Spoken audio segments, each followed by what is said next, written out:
Hey everybody, welcome back to Football Talk with Vinny. In today's video, we're going to go over the Week 10 Power Rankings. Now, in an effort to make the videos a little shorter, I'm going to try to go over the bottom teams a little quicker. Hopefully it makes it a little shorter of a video. So with that, let's get right into it. So those some of the bottom teams at 32, we're going to have the Houston Texans. Just drop them to the last because at 31, we're going to have Detroit. For Detroit being 31, you were able to get a tie against the Pittsburgh Steelers in Pittsburgh. For me, that was good enough to make them move up over the Houston Texans. At 30, the New York Jets, no move there, got blown out by a very good Bills team. 29, Jacksonville dropped them down 2 spots. You had a loss against Indy. They played pretty well in the second half, but not good enough. Bears, I have them dropping down 1 spot, and this just has more to do with the team at 27, which is the Miami Dolphins. You got a huge win on Thursday night against the Baltimore Ravens, had to move them up a few spots. 26, another team that won a big game, the Washington football team. They're moving up 3 spots after beating a good Tampa team. Now, obviously, the news of Chase Young tearing his ACL and being out the whole year is very unfortunate. So that kind of just sucks for him personally. It's going to be now, a year-ish of rehab, and I think there's probably going to be questions as to if he's going to be able to play starting week 1 of next season. Number 25, we'll have Seattle dropping 2 spots. Obviously, first time Seattle's been shut out in 10 years. Got to give Green Bay a lot of credit, but also, again, Russell Wilson's first game back. Maybe he wasn't as sharp as he's going to be in the upcoming weeks, but if you're Seattle, you got to get going right away, because if you lose another game or two, even though the NFC has a lot of teams right around 500, you're going to be out of it pretty quickly. 24, the Giants, didn't have them moving. They didn't play this week. Broncos down 4 spots at 23. After a very good win against Dallas, they come back with a very bad loss against a Philly team that they probably should have beaten at home. Speaking of the Eagles, have them up 3 spots at number 22. Big win for them.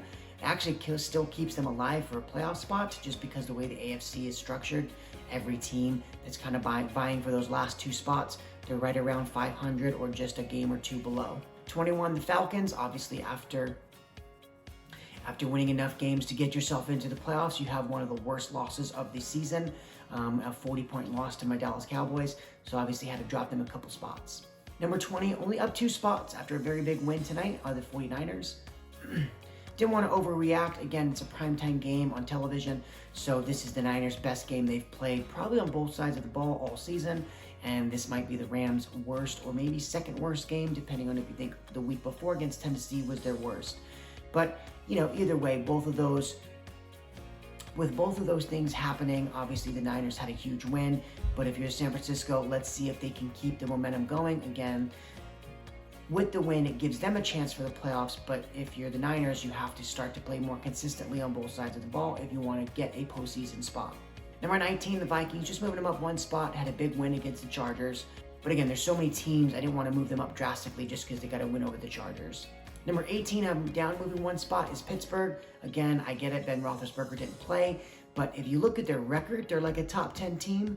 But if you look at the scoring differential, they're the only team in like the first 13, 14 teams that have a negative scoring differential if you look at just record and then you go over to scoring.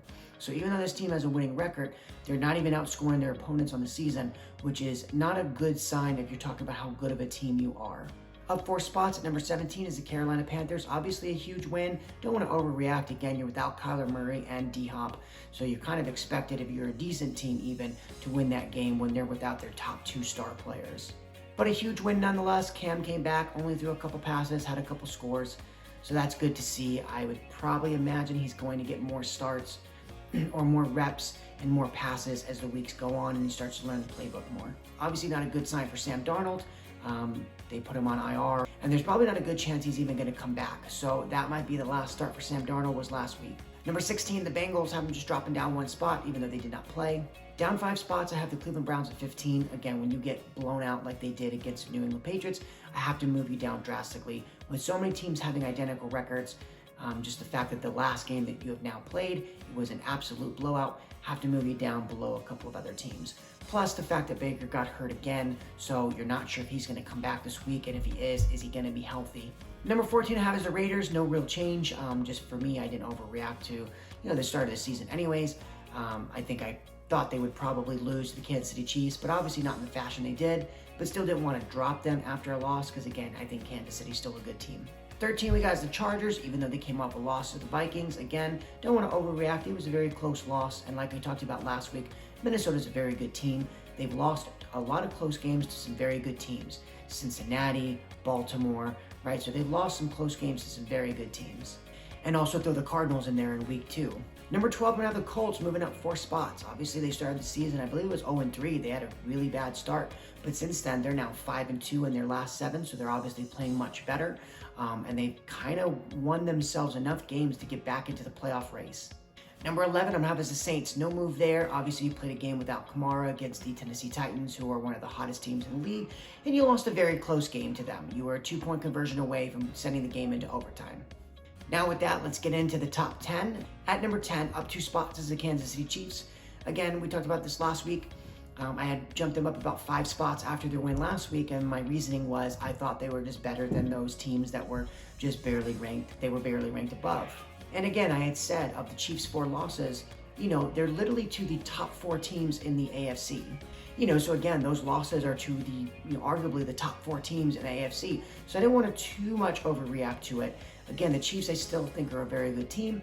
I think during this second half of the season, I think most people are going to figure it out in terms of when they play teams like Oakland, like Las Vegas, who they smashed, and they're going to play Denver, and they're going to play some of these middling teams. I think they're going to have very good games against those teams. They're going to stack a lot of wins. Now, obviously, come postseason time, it's going to be more about can you beat the good teams? Because again, when you get into the playoffs, that's the only teams you're going to be facing. But I think in terms of not making the playoffs, I don't see this team not winning enough games to get in. At number 9, we're going to have down 2 spots as the Baltimore Ravens. Again, this is pretty simple for me. You had an ugly loss on Thursday night against Miami Dolphins team that you definitely should have beaten. But this is what we talked about, why it was tough for me to put the Ravens higher than like 4 or 5 that one when they were on their big win streak. Again, you asked Lamar to do so much for your football team. Your defense is so inconsistent. The weapons and the running game around Lamar, they're only good when Lamar plays good. They're not actually good. So it's just so much pressure on Lamar Jackson to have to do everything. It's not going to be like sustainable, I don't think, come postseason time. You're asking Lamar to do way too much, which is extremely disappointing considering Lamar is not being paid like a top-end quarterback. He's still on his rookie deal, so the fact that the Ravens have all this surplus of money that they're not spending on the quarterback position and their team as a roster is not good enough to get it done without him playing great is really a negative, because in a year or 2, he's going to sign a big deal and you're going to be paying him $40+ million. And then when he actually is being paid that much money, you're not going to have the resources or the money specifically to sign some players that could help him. Number 8, we're going to go with the Bucs, down 2 spots. Obviously, a bad loss against the Washington football team. Brady's probably had more fluky interceptions than I think anyone. He had another one this weekend against Washington where it was just a tip ball where it got intercepted. Obviously, for the Bucs, just a bad loss, kind of like what the Cowboys had last week. You kind of probably overlooked them, which happens in the NFL. Also, if you're the Tampa Bay, your roster in general, you have a couple injuries at a couple key spots. So if you're the Bucs, you hope to get some of those guys back in the next coming weeks. So I didn't want to drop them too much. Again, an ugly loss, but I think they'll bounce back and be fine. Number 7, I have the New England Patriots. This is obviously the highest I've had them.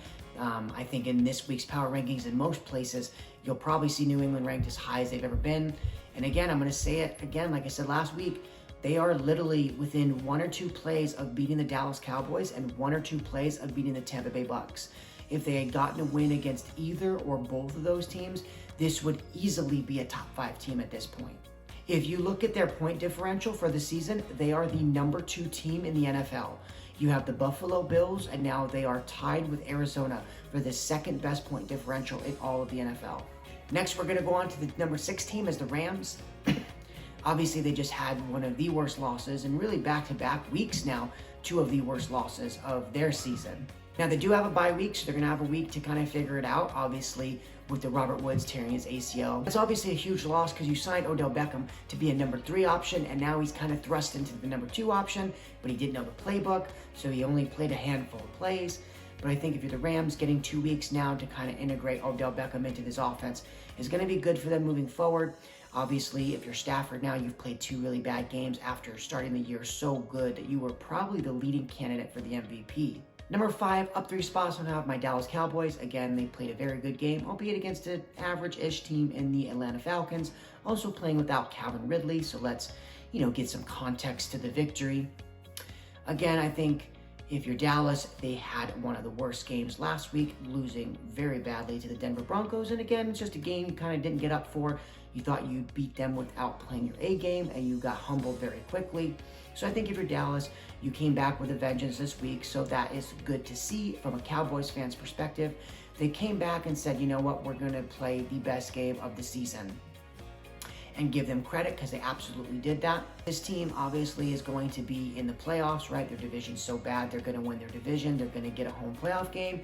But the NFC is so stacked at the top. You have 5 or 6 teams that are so good that, even though Dallas wins the division, you're going to get a team like the Rams in your very first playoff game. Or if the Rams win their division, you're going to get Arizona, right? You're going to get a very tough team in the first round probably. So obviously, if you're Dallas, you want to keep winning so maybe you can get a higher seed than 4, so maybe you can get a team like New Orleans in the first round, or you can get a team like Carolina. But even those 2 teams, those are 2 of the best defensive teams in the league, and you wouldn't be shocked if one of those teams goes into Dallas and beats them come playoff time. Number 4, Arizona Cardinals. I'm not going to move them at all just because they lost an ugly game to the Carolina Panthers. You're without your best player in Kyler Murray and your second best player in D-Hop. So I'm not really going to drop you any spots. Number 3, Tennessee Titans, still no change. They just keep putting guys on IR. This week it was Julio Jones, and the wheel keeps turning. They just keep winning ball games. This is why I picked Tennessee to come out of the AFC this year. I just thought that from a talent perspective, even though most people don't like Ryan Tannehill, he is good enough to win them ball games with the roster they have and the collection of talent. I thought they would be able to win a bunch of ball games this year. And again, with the fact that Derrick Henry has missed the last couple games and they've had some impressive victories, only helps my case for Tennessee winning the AFC. But also, if you're Derrick Henry, you have to feel like, man, if I can just come back for postseason, this team can definitely win it all, right? And I believe that Derrick Henry is going to come back for the playoffs. Number 2, again, no change. I'm going to have is the Buffalo Bills. Had another blowout victory against a bad New York Jets team. If you're Buffalo, this is what you have to do. You have to blow out teams that you have to blow out teams that are bad. You have to make sure you don't make close games like Dallas did last week where you get blown out by a bad team. So again, if you're Buffalo, you're just taking care of business.